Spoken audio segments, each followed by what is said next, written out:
నమస్కారం VST news కి స్వాగతం నేను మహాలక్ష్మి బులెటిన్ లో ముందుగా హెడ్లైన్స్ ఒలింపిక్స్ లో భారత యువ షూటర్ స్వప్నిల్ కుసాలేకు కాంస్య పతకం అభినందనలు తెలిపిన ఓం బిర్లా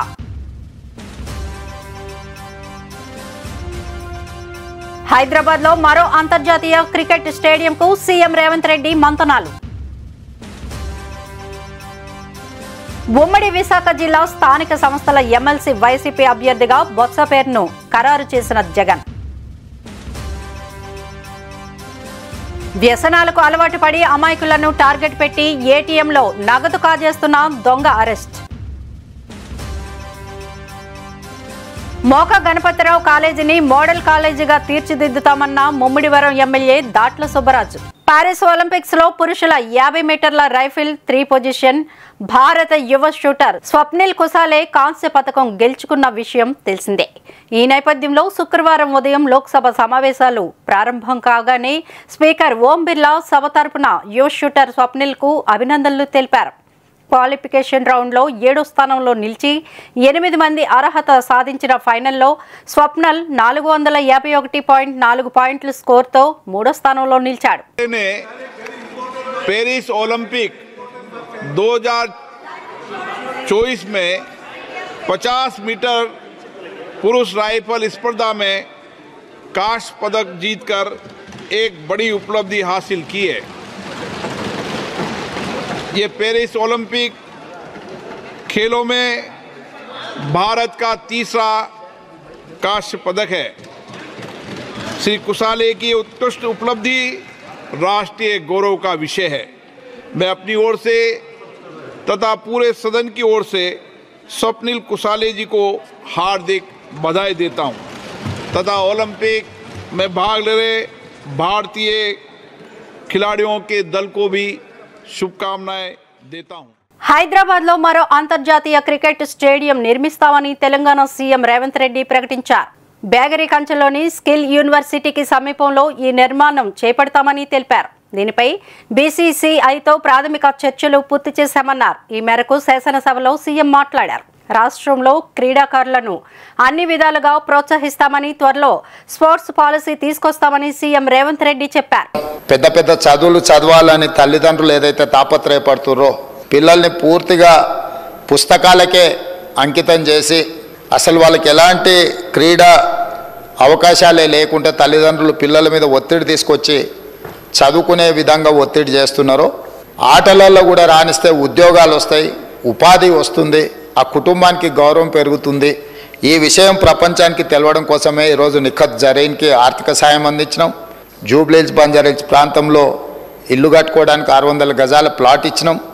అదేవిధంగా సిరాజ్కు కూడా మనం ప్రభుత్వ ఉద్యోగం గ్రూప్ 1 అతని ఎడ్యుకేషన్ క్వాలిఫికేషన్ లేకపోయినా ఎగ్జామ్షన్ ఇచ్చి నేను పదే పదే చెప్పిన చదువు కంటే కూడా క్రీడలలో రాణిస్తే తప్పకుండా ఉద్యోగ భద్రత ఉంటుందని.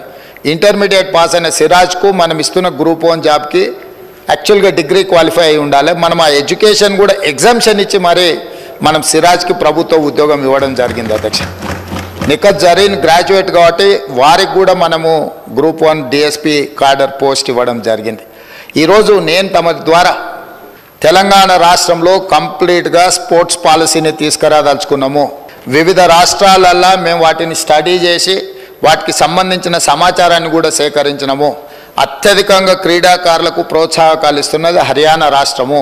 అంటే అర్జున్ అవార్డీస్ కానీ ఇతర ఏ అవార్డీస్ అయినా ఇతర మెడల్స్ ఏం తీసుకొచ్చినా ఉమ్మడి విశాఖ జిల్లా స్థానిక సంస్థల ఎమ్మెల్సీ వైసీపీ అభ్యర్థిగా బొత్స సత్యనారాయణ ఎంపికయ్యారు. ఈ మేరకు వైసీపీ అధ్యక్షుడు జగన్ నిర్ణయం తీసుకున్నారు. ఉమ్మడి విశాఖ జిల్లా వైసీపీ నేతల అభిప్రాయాలను తెలుసుకున్న అనంతరం జగన్ తమ పార్టీ ఎమ్మెల్సీ అభ్యర్థిగా బొత్స పేరును ప్రకటించారు. ఉమ్మడి విశాఖ జిల్లా స్థానిక సంస్థల ఎమ్మెల్సీ స్థానానికి ఆగస్టు 30న ఉప ఎన్నిక జరగనుంది. ఆగస్టు 13 వరకు నామినేషన్ల స్వీకరణ. ఉమ్మడి జిల్లాల పరిధిలో మున్సిపల్ కార్పొరేషన్లు, జెడ్పీ, ఎంపీపీ సభ్యులు ఈ ఎమ్మెల్సీ ఎన్నికల్లో ఓటు వేయనున్నారు. సెప్టెంబర్ 3న ఓట్ల లెక్కింపు ఉంటుంది.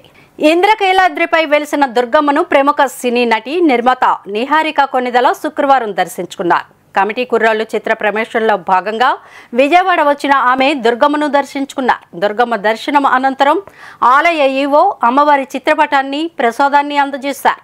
తాను నిర్మించిన కమిటీ కుర్రాళ్ళు చిత్రం విజయవంతం కావాలని దుర్గమ్మను వేడుకున్నట్లు తెలిపారు.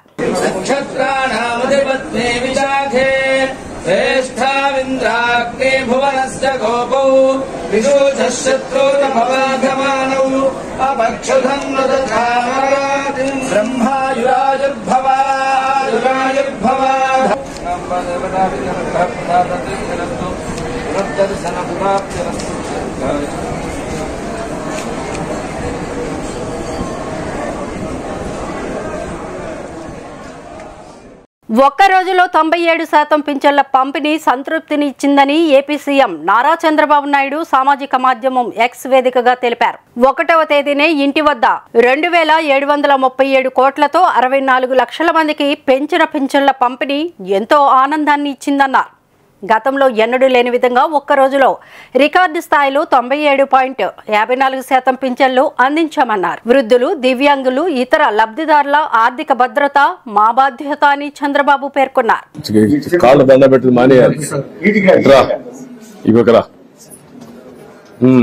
నువ్వేం చేస్తావు? ఏం చదువుకున్నావు నువ్వు? బిఎడ్ చేసావు, ఎంఏ బిఎడ్ చేసావు. నీ భార్య కూడా టీచర్ గా పనిచేస్తుంది. ఎక్కడ రామ్మా? నువ్వు బిఎస్సీ బిఎడ్ చేసావా? బిఎడ్ కూర్చో. నువ్వు టీచర్ గా పనిచేస్తావు, ప్రైవేట్ స్కూల్ చేస్తావమ్మా. నీ పిల్లలు ఇద్దరా? ఎక్కడ వాళ్ళు ఇద్దరు? రా నువ్వు పాప, ఇంకొకరు నువ్వమ్మా. ఏం చదువుతావు? ఎక్కడ నువ్వు? ఎక్కడ? Sentence English medium. మీ అమ్మ చదువుకుంది కాబట్టి నేను కూడా చదివిస్తుందా? మీ నాన్న కూడా చదివిస్తున్నా లేదా? ఇద్దరున్నా?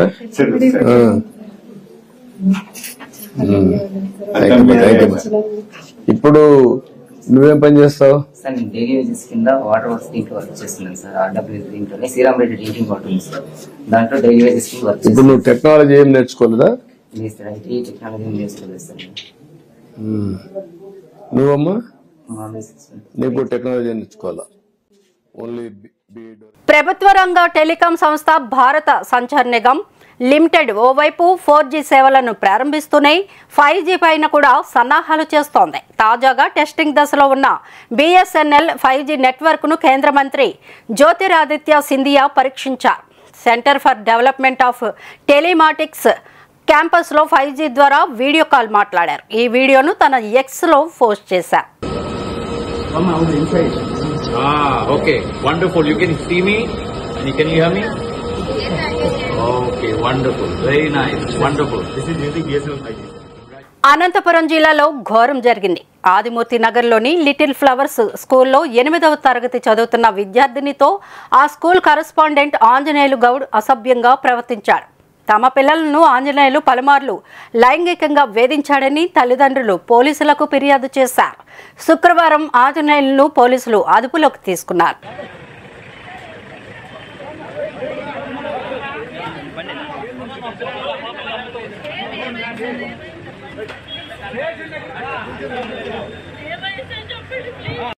శ్రీ భార్గవిని అమ్మాయి పేరు యశు అమ్మాయిని ఇట్లా హెచ్ఎం సార్ చెప్పలేకపోయారు. మాకు పొద్దున ఫోన్ చేశారు, వేరే వాళ్ళు ఫోన్ చేసిన వాళ్ళు వచ్చాము మేము. పిల్లలు ఏదో ఒకటి చెప్పడం లేదు, గుచ్చి అడిగితే చెప్పారు వాళ్ళు. ఇది సార్ వారం రోజుల నుంచి బయటికి పిలిచిపోతా, ఇట్లా తినిపిస్తా, పెడతా, చేతులు వేస్తా, కాలేస్తా, ఇది చేస్తానంట. రూమ్ లో పిలిచిపోయి గడి పెట్టేసి బలవంతంగా ఇచ్చేసి పోయినాడంట. పిల్లలు చెప్తే కొడతాము పెడతామని భయపడిస్తా అన్నారంట. డబ్బులు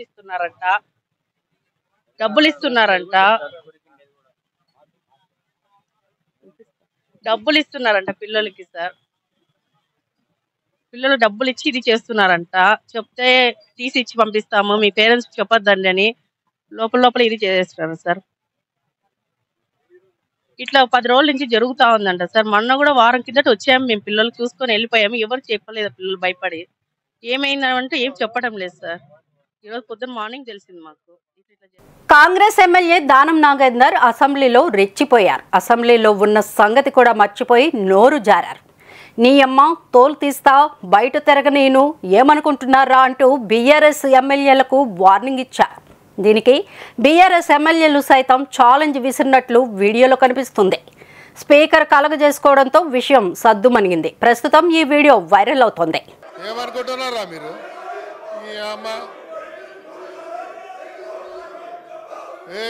తోలు తీస్తా కొడుక ఒక్కొక్కది తోలు తీస్తా ఒక్కొక్కది చెప్తున్నా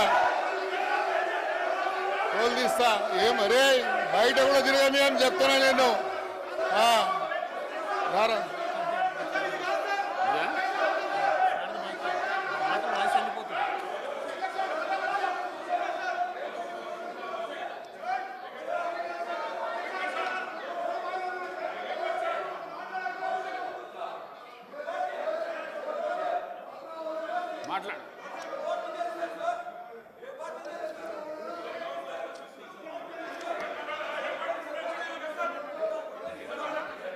అధ్యక్ష, హైదరాబాద్ కు సంబంధించి ఇది ఇంపార్టెంట్ అయిన సబ్జెక్ట్ అధ్యక్ష. రాబోయేటువంటి రోజుల్లో హైదరాబాద్ సిటీలో రాబోయేటువంటి రోజుల్లో ఈ హైదరాబాద్ ఒక డిసైడింగ్ ఫ్యాక్టర్ గా కాబోతున్నది అధ్యక్ష. ఈ హైదరాబాద్ సిటీ ఒక డిసైడింగ్ ఫ్యాక్టర్ కాబోతున్నటువంటి ఈ తరుణంలో మేము గౌరవ ముఖ్యమంత్రి గారికి కొన్ని విషయాలు వారి దృష్టికి తీసుకురావాల్సిన అవసరం ఉంది అధ్యక్ష. ఈరోజు మీరు చూడండి అధ్యక్ష, కేంద్ర ప్రభుత్వం కేంద్రంలో ఉన్నటువంటి ఫైనాన్స్ మినిస్టర్ గారు మొన్న సెంట్రల్ గవర్నమెంట్ తణుకుపట్నంలో అన్నా క్యాంటీన్ పునఃప్రారంభించడానికి చర్యలు చేపట్టినట్లు ఎమ్మెల్యే ఆరిమిల్లి రాధాకృష్ణ అన్నారు. శుక్రవారం తణుకులో అన్నా క్యాంటీన్ మరమ్మతు పనులను ఆయన పరిశీలించారు. ఈ సందర్భంగా ఎమ్మెల్యే మాట్లాడుతూ కూటమి ప్రభుత్వం అధికారంలోకి వచ్చిన తర్వాత అన్నా క్యాంటీన్ ప్రారంభిస్తామని ఇచ్చిన హామీ నిలబెట్టుకుంటామని చెప్పారు. ఈ నెల 15న ప్రారంభించినట్లు తెలిపారు. అన్నా క్యాంటీన్ ప్రారంభించి పేదలందరికీ కూడా 5 రూపాయలకే భోజనాన్ని అందించే విధంగా ఆ రోజు అన్నా క్యాంటీన్ ప్రారంభించడం జరిగింది. ఎంతోమంది పేదలకి ప్రతిరోజు కూడా రాష్ట్ర వ్యాప్తంగా అన్నా క్యాంటీన్ ద్వారా ఈరోజు అందరికీ భోజనాన్ని అందించే విధంగా చేయడం జరిగింది. కానీ దురదృష్టవశాత్తు 2019లో వచ్చినటువంటి వైఎస్ఆర్ కాంగ్రెస్ పార్టీ ప్రభుత్వం జగన్మోహన్ రెడ్డి గారు అన్నా క్యాంటీన్ని అర్ధాంతరంగా మూసివేసి పేదలందరికీ కూడా పట్టగొట్టడం జరిగింది. ఈరోజు మరలా చంద్రబాబు నాయుడు గారు అధికారంలోకి వచ్చారు. పేదలందరికీ ఆ రోజు ఏదైతే అన్నా క్యాంటీన్ని రాష్ట్ర వ్యాప్తంగా మూసేశారో ఈరోజు మరలా ప్రతి పేదవానికి కూడా 5 రూపాయలకే భోజనం అందించాలనే ఒక ఆశయంతో చంద్రబాబు నాయుడు గారు ఆగస్టు 15 నుంచి రాష్ట్రంలో 183 అన్నా క్యాంటీన్లు ఒకే రోజు ప్రారంభించడం జరుగుతుంది. దానిలో భాగంగా మన తణుకుపట్నంలో కూడా గతంలో ఉన్నటువంటి అన్నా క్యాంటీన్ని ఈరోజు మరలా ఆగస్టు 15 నుంచి పేద ప్రజలందరికీ అందుబాటులోకి తీసుకురావడం జరుగుతుంది. కోనసీమ జిల్లా మలికిపురం మండలం గొల్లపాలెంలో 7 వ్యక్తుల నుంచి 700 గ్రాముల గంజాయిని పోలీసులు స్వాధీనం చేసుకున్నారు. మరో వ్యక్తి పోలీసుల నుంచి తప్పించుకొని పరారయ్యాడు. మలికిపురం ఎస్ఐ సంపత్ కుమార్ వెల్లడించారు. ముందస్తు సమాచారం మేరకు గంజాయి తరలిస్తున్న మొత్తం 8 మంది వ్యక్తులను పట్టుకోవడానికి ప్రయత్నించగా అందులో 7 దొరికారు. ఒక వ్యక్తి పరారయ్యాడని అతని కోసం గాలింపు చర్యలు చేపట్టినట్లుగా వెల్లడించారు. ఎందుకంటే గంజాయికి బానిసలైపోయి వాళ్ళ ఆరోగ్యం పాడు చేసుకుని, వాళ్ళ కుటుంబ వ్యవస్థ పాడు చేసుకుని, ఆరోగ్యం పాడు చేసుకుని, ఆర్థికంగా, ఆరోగ్యపరంగా, వాళ్ళ కుటుంబ పరంగా, సామాజిక పరంగా అన్ని విధాలుగా వాళ్ళు కోల్పోతున్నారు. వీళ్ళు కూడా ఏ వయసు వారు ఉంటున్నారంటే 18 సంవత్సరాల నుంచి 30 సంవత్సరాల లోపు వాళ్ళే ఉంటున్నారు. ఇది ఏంటంటే ఇది మా ఇంటికి సంబంధించిందో లేదా మా గ్రామానికి సంబంధించిందో మా జిల్లాకు సంబంధించిందో అని అనుకోవద్దండి. ఇది మన దేశానికి సంబంధించిన సమస్య. ఇది దయచేసి ప్రతి ఒక్క బిడ్డ కూడా, ప్రతి ఒక్క తల్లి కూడా. శ్రీకాకుళం బొందిలిపురంలో ఉన్న సహకార కార్యాలయం వద్ద శుక్రవారం సిఐటియు ఆధ్వర్యంలో రిటైర్మెంట్ ఉద్యోగులు పెద్ద ఎత్తున ధర్నా చేశారు. ప్రభుత్వ ఉద్యోగుల సహకార స్పోర్ట్స్ లో పనిచేసిన రిటైర్డ్ ఉద్యోగులకు రావాల్సిన బకాయిలను తక్షణమే చెల్లించాలని, లేకుంటే పోరాటం ఉధృతం చేస్తామని సీటు జిల్లా అధ్యక్ష కార్యదర్శులు అమ్మన్నాయుడు, తేజేశ్వరరావు హెచ్చరించారు. ఉద్యోగులకు gratuity, security deposit, group insurance, PF బకాయిలు వెంటనే చెల్లించాలని డిమాండ్ చేశారు.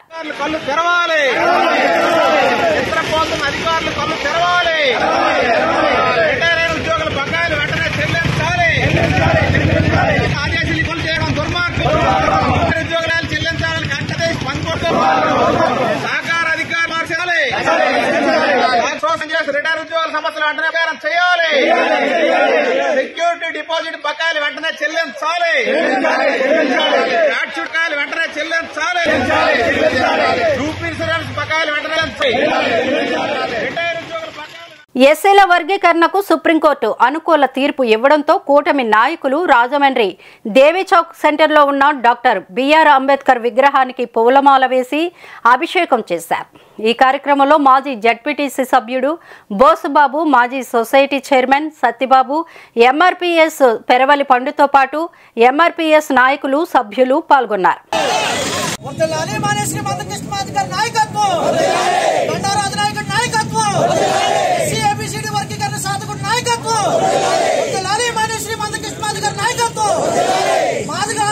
ఈరోజు ఒక మన సుప్రీంకోర్టు అత్యున్నతమైన న్యాయస్థానం మనకి ఒక జడ్జిమెంట్ ఇవ్వడం జరిగింది నిన్నటి రోజున. అలాగే దాంట్లో లబ్ధి పొందినటువంటి సోదరులు, మాజీ సోదరులు అందరూ ఇవాళ అంబేద్కర్, బాబాసాహెబ్ అంబేద్కర్ గారికి, అలాగే ఎన్టీఆర్ గారికి, మందకృష్ణ మాదిగ గారికి పాలాభిషేకం చేసి పెద్దలుగా మమ్మల్ని అందరినీ పిలవడం జరిగింది. ఇది చాలా సంతోషదాయకమైనటువంటి విషయం. ముఖ్యంగా అందరూ తెలుసుకోవాల్సింది ఒకటి ఉంది. ఇది ఒక మాదిగలకు, ఒక మాలకు కాదు, 56 ఉపకులాలకు సంబంధించినటువంటి జడ్జిమెంట్ అని నచ్చింది. అలాగే చంద్రబాబు నాయుడు గారు ఇచ్చేశారు, లేకపోతే వాళ్ళు ఇచ్చేసారు కాదు, మన 29 రాష్ట్రాల జనాలకే ఒకటే జడ్జిమెంట్ ఇది. ఇక్కడ చంద్రబాబు నాయుడు గారు కానీ, తెలుగుదేశం పార్టీ కానీ, లేదా ఇంకో ఇతరగా చేసింది కాదు. ఇది మన భారత రాజ్యాంగం ప్రకారం మనం ఏర్పాటు చేసుకున్నటువంటి సుప్రీంకోర్టు ఇచ్చినటువంటి జడ్జిమెంట్ని మనం అందరం కూడా గౌరవించి తీరాల. ఎందుకు గౌరవించాలంటే అది మన బాబాసాహెబ్ అంబేద్కర్ రాసినటువంటి రాజ్యాంగం నుంచి వచ్చినటువంటి సుప్రీంకోర్టు అది. అందుకని మనం ఈ జడ్జిమెంట్ని ఏమాత్రం మనం గౌరవించకపోయినా బాబాసాహెబ్ అంబేద్కర్ని అవమానించినంతగా దీని యొక్క పరిణామం వెళ్తుందని నేను అనుకుంటున్నాను. అలాగే ఎందుకంటే ఈరోజు మంచి అయినా చెడ్డైనా మనకి తుది తీర్పులు చెప్పేది కోర్టులే. కోర్టు అత్యున్నతమైన న్యాయస్థానం మనకి ఈ రీతి నడవడాన్ని మనకి సూచించింది. ప్రజలందరూ ఏ విధంగా ఆందోళన చెందకుండా అందరూ కూడా ఒక సమిష్టి భావంతో, మంచి ఆలోచనతో వెళ్ళి ఈ యొక్క జడ్జిమెంట్ని అందరూ ఒకే రకంగా సేకరించి ఈ యొక్క మంచి పరిణామానికి నేను చాలా సంతోషిస్తూ సెలవు తీసుకుంటాను. డాక్టర్ బిఆర్ అంబేద్కర్ జోహార్ జోహార్ జోహార్. మరి ఈ రోజున, నిన్నటి రోజున సుప్రీంకోర్టు ఏదైతే టెక్కలి ఆసుపత్రి పేరు పెద్ద ఊరు దిబ్బలా తయారైందని, ఆసుపత్రిని అన్ని విధాలుగా తీర్చిదిద్ది ఉత్తమ ఆసుపత్రిగా తీర్చిదిద్దుతామని రాష్ట్ర వ్యవసాయ శాఖ మంత్రి అచ్చెన్నాయుడు అన్నారు. గురువారం టెక్కలి జిల్లా ఆసుపత్రి సమావేశంలో ఆసుపత్రి అభివృద్ధి కమిటీతో మాట్లాడుతూ సిబ్బంది తరచూ గైహాజరుపై ఆగ్రహాన్ని వ్యక్తం చేశారు. ఇష్టం లేకపోతే ఇక్కడ పని చేయకండి, లేకపోతే బదిలీపై వెళ్లిపోండి అని స్పష్టం చేశారు. 100 పడకల ఆసుపత్రిని మరో 100 పడకల ఆసుపత్రికి అనుసంధానం చేస్తామని ప్రకటించారు. సుమారు 15 మండలాల నుంచి రోగులు ఇక్కడికి వస్తూ ఉంటారని, ఒరిస్సా రాష్ట్రం నుంచి కూడా వస్తూ ఉంటారని, వారికి సరైన వైద్య సౌకర్యాలు అందించలేని పక్షంలో సిబ్బందిపై చర్యలు తీసుకోవడం ఖాయమని స్పష్టం చేశారు. ఆసుపత్రిలో పనిచేసే వైద్యులు, నర్సింగ్ స్టాఫ్ వివరాలు బయట బోర్డు రాసి పెట్టాలని, మరో 15 రోజులు మళ్లీ జిల్లా ఆసుపత్రికి తనిఖీ చేస్తానని తెలిపారు.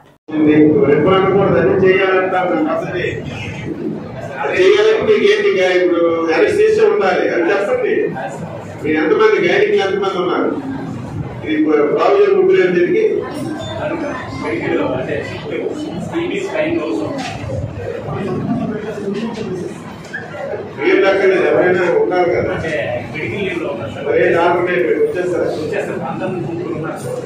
చూసుకోండి. ఏ సిస్టమ్ ఉందో ఆ సిస్టమ్ అమలు చేయండి. ఎక్స్ట్రా 1 నిమిషం కూడా పనిచేయద్దు. మీకు ఎన్ని నిమిషాలు పనిచేయడానికి మీకు అవకాశం ఉంది, 10 నిమిషాలు పనిచేయండి. ఎక్స్ట్రా 1 నిమిషం కూడా ఉండదు. అది మీరు భవనానికి నిధులు మంజూరు చేసి అప్పటి వైద్య ఆరోగ్య శాఖ మంత్రి కామినేని శ్రీనివాస్ గారిని తీసుకొచ్చి శంకుస్థాపన చేశాం. ఇంజనీరింగ్ చూసినట్టుగా నేను కూడా మంత్రిగా ఉన్నా సరే మీరు ఎప్పటికప్పుడు వచ్చి పర్యవేక్షించి ఎంతవరకు కన్స్ట్రక్షన్ అవుతుంది, ఏమైనా ఇబ్బందులు ఉన్నాయని చెప్పి నేను కూడా దగ్గరుండి బాబుని కట్టి 2019 నాకు తెలిసి జనవరి ఫిబ్రవరిలో ఆధార్ కార్డు తీసుకొని మీకు పండిస్తాను.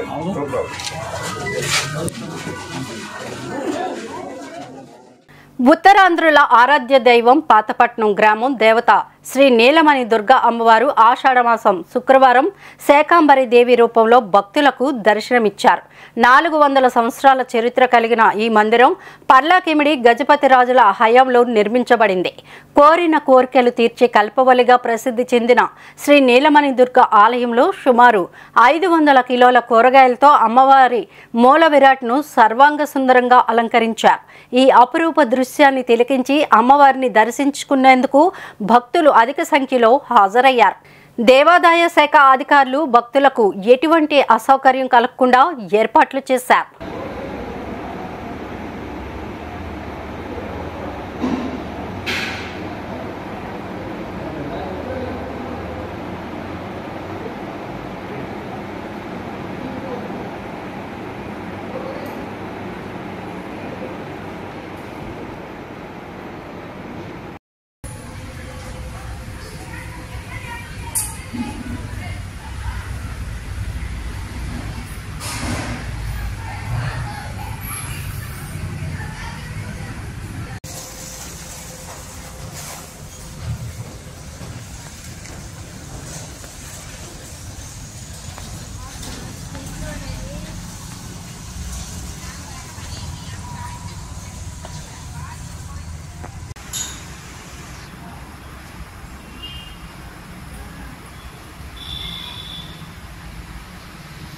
వ్యసనాలు దొంగతనానికి దారితీశాయి. ఇంకేముంది, అమాయకులను టార్గెట్ చేస్తూ దొంగతనాలకు పాల్పడుతున్న ఓ ప్రబుద్ధుడిని క్రైమ్ పోలీసులు అరెస్ట్ చేసిన సంఘటన విశాఖలో చోటు చేసుకుంది. ఏటీఎం సెంటర్కి వెళ్లిన వాళ్ళని టార్గెట్ చేసి వాళ్లకు సహాయం చేసే నెపంతో పిన్ నెంబర్ తెలుసుకొని ఏటీఎం కార్డులు మార్చి డూప్లికేట్ కార్డులు ఇచ్చి తర్వాత ఖాతాలో నగదు స్వాహా చేయడానికి అలవాటు పడ్డ దొంగపై పలు ఫిర్యాదులు రావడంతో క్రైమ్ పోలీసులు చాకచక్యంగా పట్టుకున్నట్లు విశాఖ క్రైమ్ డీసీపీ వెంకటరత్నం తెలిపారు. తను డ్రా చేయడానికి వెళ్ళింది. అక్కడ ఏటీఎంలో డ్రా చేసిన తర్వాత స్లిప్ కోసం ట్రై చేస్తే ఎప్పటికీ రాలేదు. రాకపోతే తన వెనక ఉన్నటువంటి ఈ ఎవడైతే అక్యూజ్డ్ ఉన్నాడో అతను హెల్ప్ అంటే తను తీస్తాను ఆ కార్డు అన్నట్టుగా ఆమెను నమ్మించి ఈ తరుణంలో తను కార్డు ఏమో మార్చేశాడు. తన దగ్గర ఉన్న ఏటీఎం ఫేక్ కార్డ్ని ఆ లేడీకి ఇచ్చేసి ఆమె దగ్గర ఉన్నటువంటి ఒరిజినల్ కార్డ్నేమో తీసేసుకున్నాడు. ఆమె అంత అబ్జర్వ్ చేయలేదు. కొద్ది రోజుల తర్వాత తను బ్యాంకుకి వెళ్ళి తన తాలూకా బ్యాలెన్స్ ది చెక్ చేసుకుంటే తన అకౌంట్లో ఉండేటటువంటి 6 లక్షల రూపాయలు విత్డ్రాల్ అయినట్టు సో మెనీ టైమ్స్ 10,000 చెప్పున 6 లక్షలు విత్డ్రాల్ అయినట్టు అబ్జర్వ్ చేశారు. బ్యాంక్ వాళ్ళు కూడా చెప్పడం జరిగింది. ఇమీడియట్గా బ్యాంక్ వాళ్ళకి చెప్పి ఆ అకౌంట్నేమో ఫ్రీజ్ చేయించడం జరిగింది. సో ఇది కంప్లైంట్ అనేటటువంటిది గాజువాక క్రైమ్ పోలీస్ స్టేషన్కి ఇచ్చారు. సో దాని మీద వర్కౌట్ చేయడం జరిగింది. చాలా యాంగిల్స్లో వర్కౌట్ చేశారు. చేసిన తర్వాత మనకి అన్ని టెక్నికల్ ఆస్పెక్ట్స్లో ఒక టీమ్ని ఫామ్ చేయడం జరిగింది. ముఖ్యంగా గాజువాక క్రైమ్ సిఐ అయినటువంటి శ్రీనివాసరావు గారు దీని మీద చాలా ఎఫర్ట్స్ పెట్టి ఆ ముద్దాయిని ట్రేస్ చేశాము. అయితే ఆ ముద్దాయి వెస్ట్ బెంగాల్లో ఉన్నట్టుగా మనము అబ్జర్వ్ చేసాము. సో సిపి గారు ఇమీడియట్గా ఒక టీమ్ని ఫామ్ చేసి అక్కడికి పంపించడం జరిగింది. అయితే అక్యూజ్డ్ చాలా తెలివైనోడు. మనకి దొరకకుండా చాలా రోజులు మనల్ని ఇబ్బంది పెట్టాడు. చివరికి నిన్నను ఒరిస్సాలో జర్సేగూడ ఏరియాలో మనము క్యాచ్ చేయడం జరిగింది. డాక్టర్ బిఆర్ అంబేద్కర్ కోనసీమ జిల్లా ముమ్మిడివరం నియోజకవర్గం ముమ్మిడివరంలో మోకా గణపతిరావు కాలేజీని మోడల్ కాలేజీగా తీర్చిదిద్దుతామని ముమ్మిడివరం శాసనసభ్యులు దాట్ల సుబ్బరాజు అన్నారు. మోకా గణపతిరావు కాలేజీలో విద్యార్థులకు సర్వేపల్లి రాధాకృష్ణన్ విద్యామిత్ర కిట్స్ పంపిణీ కార్యక్రమంలో ముఖ్య అతిథిగా పాల్గొన్న ఎమ్మెల్యే దాట్ల బుచ్చిబాబు. ఈ కార్యక్రమంలో తెలుగుదేశం రాష్ట్ర ప్రధాన కార్యదర్శి చెల్లి అశోక్ మాట్లాడుతూ మోకా గణపతిరావు కాలేజీని అమలాపురం పార్లమెంట్ సభ్యులు గంటి హరీష్ మధుర్ మరియు శాసనసభ్యులు బుచ్చిబాబు కలిసి అభివృద్ధి చేయాలని కోరారు. టీడీపీ సీనియర్ నాయకులు గుత్తుల సాయి మాట్లాడుతూ కాలేజీలో చదివి ఎంతో మంది ఉన్నత స్థాయిలో ఉన్నారని, ప్రతి విద్యార్థి బాగా చదివి కాలేజీకి మంచి పేరు తీసుకురావాలని విద్యార్థులను కోరారు. ఎమ్మెల్యే మాట్లాడుతూ కాలేజీని అభివృద్ధి చేస్తానని మీడియాకు వెల్లడించారు. మన ముమ్మిడివరంలో ఉన్న ఎంజీఆర్ జూనియర్ కాలేజీలో బుక్స్ డిస్ట్రిబ్యూషన్ సందర్భంగా కాలేజీకి రావడం జరిగింది. డాక్టర్ సర్వేపల్లి రాధాకృష్ణ గారి పేరు మీద ఈ రాష్ట్రంలో ఉన్న అన్ని కాలేజీల్లో అన్ని స్కూల్స్లో కూడా బుక్స్ పంపిణీ కార్యక్రమం జరుగుతుంది. దాంట్లో భాగంగా వచ్చాం. మరి ఏదైతే ఈ కాలేజీ ఉందో ఈ కాలేజీలో అయితే ఈ రూమ్స్ అన్నీ కూడా శిథిలావస్థకు వచ్చినాయి. జూనియర్ కాలేజీ కానీ మన డిగ్రీ కాలేజీ కానీ అదేవిధంగా దీనికి కావాల్సిన గ్రౌండ్ బాగా పొలం అయిపోవడం, చుట్టూ కాంపౌండ్ వాళ్ళు లేకపోవడం, పక్కన ఉన్న డ్రైనేజ్ వాటర్ కూడా కాలేజీలో రావడం చాలా దారుణమైన పరిస్థితుల్లో ఈ కాలేజీ ఉంది. ఎందుకంటే సుమారు 400 మంది స్టూడెంట్స్ ఉన్నారు. కావాల్సిన టీచర్స్ మన ఏదైతే ప్రిన్సిపల్స్ కానీ లెక్చరర్స్ కానీ అందరూ ఉన్నారు, కానీ ఇక్కడ కావాల్సిన ఇన్ఫ్రాస్ట్రక్చర్ లేకపోవడం చాలా దురదృష్టకరం. గతంలో కూడా మరి మేము ఉన్నప్పుడు ఈ కాలేజీ రెనోవేట్ చేయాలని చెప్పి మన ప్రభుత్వం దృష్టికి తీసుకెళ్ళాం. ఆ రోజు రాష్ట్రం విడిపోయి ఇబ్బందులు ఉన్న పరిస్థితుల్లో కొంతవరకునే ఒక ఇండోర్ స్టేడియం వరకు శాంక్షన్ చేసాం. అది కూడా సాయిల్ టెస్ట్ వల్ల అది కూడా ఆగిపోయింది. గత 5 సంవత్సరాల నుంచి కూడా ఎటువంటి కానీ లెక్చరర్స్ కానీ అందరూ ఉన్నారు, కానీ ఇక్కడ కావాల్సిన ఇన్ఫ్రాస్ట్రక్చర్ లేకపోవడం చాలా దురదృష్టకరం. గతంలో కూడా మరి మేము ఉన్నప్పుడు ఈ కాలేజీ రెనోవేట్ చేయాలని చెప్పి మన ప్రభుత్వం దృష్టికి తీసుకెళ్ళాం. ఆ రోజు రాష్ట్రం విడిపోయి ఇబ్బందులు ఉన్న పరిస్థితుల్లో కొంతవరకునే ఒక ఇండోర్ స్టేడియం వరకు శాంక్షన్ చేసాం. అది కూడా సాయిల్ టెస్ట్ వల్ల అది కూడా ఆగిపోయింది. గత 5 సంవత్సరాల నుంచి కూడా ఎటువంటి నాడు నేడు అనే కార్యక్రమాలు పెట్టారు తప్ప కనీసం బాగా ఇబ్బందికరం ఉన్న కాలేజీలు కానీ గురుకుల పాఠశాలలు కానీ పట్టుకున్న దాఖలాలు లేవు. మరి ఇప్పుడు ఏదైతే మన మంత్రివర్యులు లోకేష్ బాబు గారు ఎడ్యుకేషన్ మినిస్టర్ అయ్యారు కాబట్టి తప్పనిసరిగా ఆయన దృష్టికి తీసుకెళ్ళి మన ఈ ముమ్మడివరంలో ఉన్న ఏకైక కాలేజ్ డిగ్రీ కాలేజ్ కాబట్టి దీన్ని తప్పనిసరిగా డిగ్రీ కాలేజ్ జూనియర్ కాలేజ్. నిరంతర వార్తా స్రవంతి కోసం వీక్షిస్తూనే ఉండండి మీ మా VST news. Please like, share and subscribe our channel.